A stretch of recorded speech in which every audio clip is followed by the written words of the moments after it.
It's week 3 of the National Football League, and we'll play host to a battle between conferences. It's the Chiefs and the Falcons on Sunday night primetime.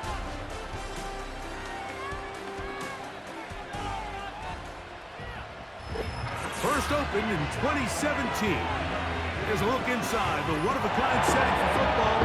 That is Mercedes-Benz Stadium here in Atlanta, the home of the Falcons. Thanks for having us in, Mike Tirico and Greg Olson. Or should I say Dean Olson, because tight end U doesn't happen without you. And we've got a great matchup here. We've got two of the best at your position in the current game right now. When I came into the league, almost 20 years ago, there was a handful of really elite tight ends. But doesn't it just seem, especially over these last couple of years, every single team, at least the ones that make their mark and find themselves in the playoffs competing for Super Bowls, have a legitimate...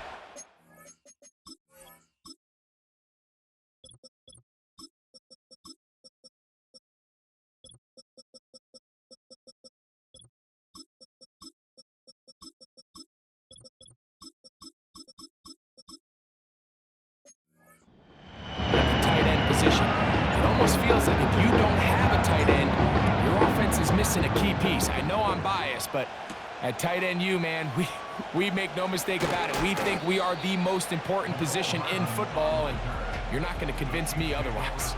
The Chiefs come out with the face of the NFL, Patrick Mahomes, two-time regular season MVP, three-time Super Bowl MVP, just in his 8th year, best in the business at the helm for KC, Greg. Now, Mike, he's coming off a game where his touchdown-to-interception ratio wasn't exactly ideal. But at the end of the day, the only thing that matters in this league is wins and losses.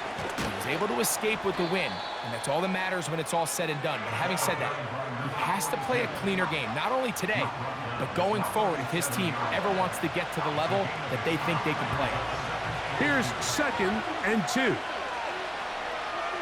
They put Kelsey in motion. On 2nd down, they run the counter. And nothing doing on that run.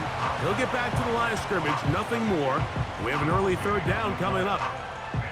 With that, we'll take a look at the draft class from back in April. You see they went offense with their first selection, getting help at the wideout position. And they think they've got a guy who can develop into a big-time target as the years go on. They put Kelsey in motion. Mahomes now on 3rd and 2. And this is going to be incomplete. That is great work there, making things difficult defensively. It'll set up a 4th down. On comes the Chiefs punter.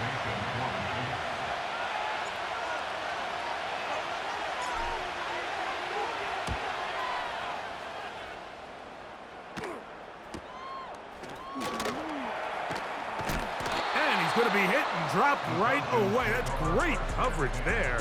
Winds up with nothing on the return. The Falcons, led out by their quarterback, Kirk Cousins. One of the big moves in the offseason, Atlanta acquiring Cousins in free agency. He had 6 years in Washington, the last 6 in Minnesota, and now he begins his run this season with the Falcons. They find themselves coming off a win last week that came right down to the end, and the best teams in the NFL, Mike, they can win close games and they can win different style games. You're not going to blow people out consistently in the NFL. The league is just too good and has too much parity. But the teams that are the best in one-score games, they're often the ones finding themselves in the best position come playoff time. They'll work now on 2nd and 4. They go play action with Cousins. He'll get this to the former Bear, Darnell Mooney. And he'll knock him down up beyond the 30. I love the timing between the receiver and the quarterback. It's a really nice route. He's going to take this up the field, and then when he pulls that string back and he comes out of his break, the ball is there immediately. You can't wait for the receiver to actually look. This ball is well in the air before that receiver comes out of his cut. And they bring him down, but not until he gets the 45-yard line. Nice run that time, and Bijan Robinson, I mean, what can you say, Mike, about his rookie season? Over 1,400 yards from scrimmage, and you know what the crazy part is? I think there's a lot of room for him to continue to improve both himself and the system that he's operating in. And they're going to work this down inside the 45. This is what every offense looks to do, Mike. They want to attack the middle of the field. That's the most valuable real estate in football. Oftentimes, that's where the chunk plays come. Give it to your receiver on the move and let them do the rest. Trying to find somewhere to move forward, but nothing going. Tackled for the loss of a yard. Lost one on the last play, so now it's 2nd and 11. London brought in motion. Cousins now on 2nd down.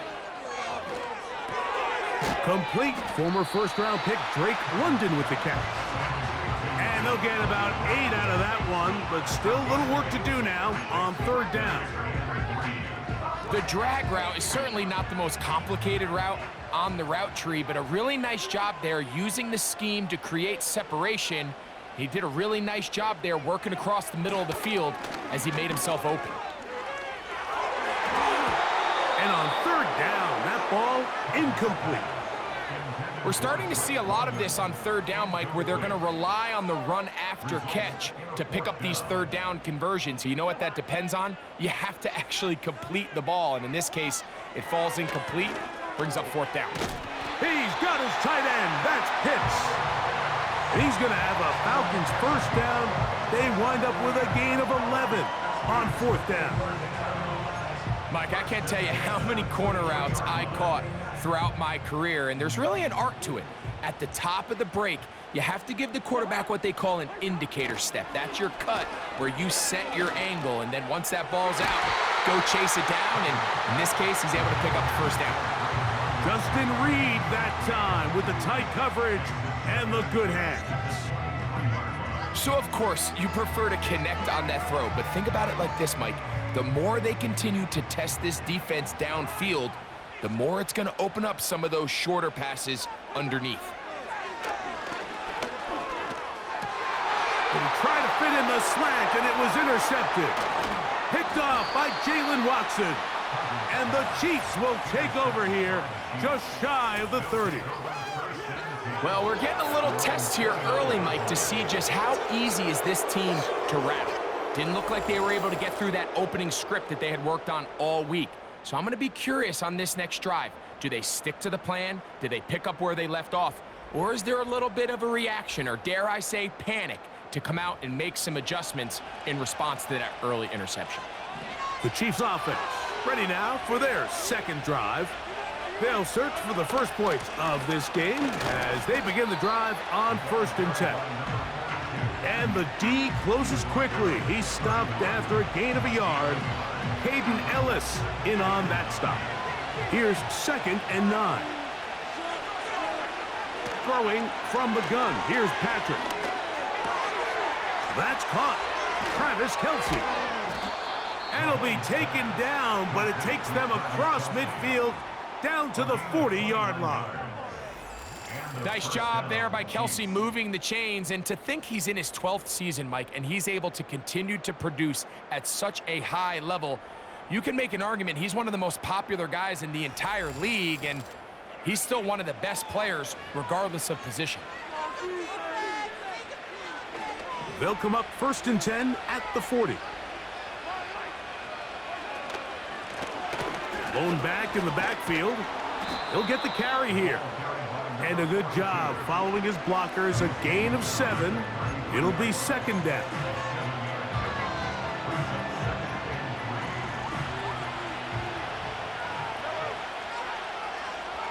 They put Kelce in motion.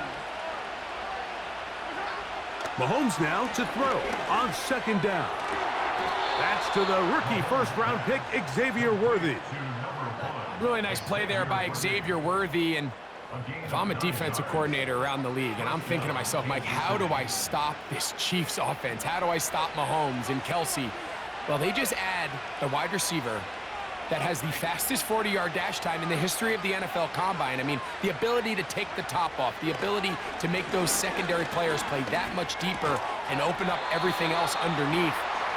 He gets up and running, and he really finds his groove in this league.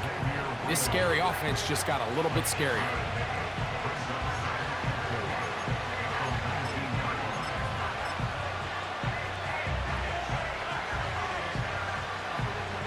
They'll come up now for 2nd down and 4.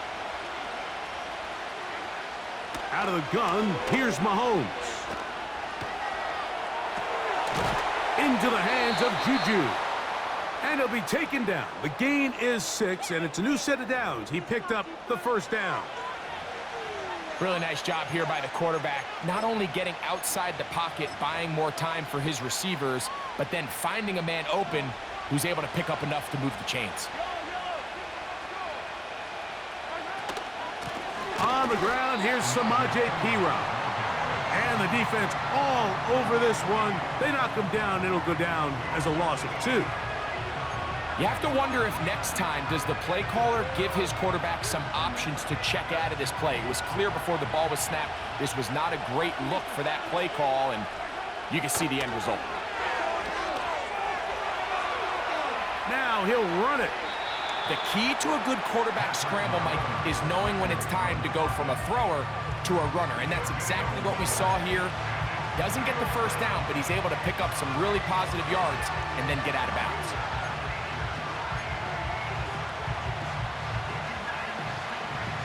Third and a yard.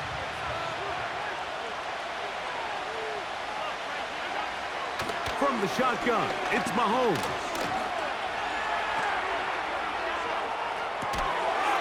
That is caught. What a job on the scramble. Rashee Rice.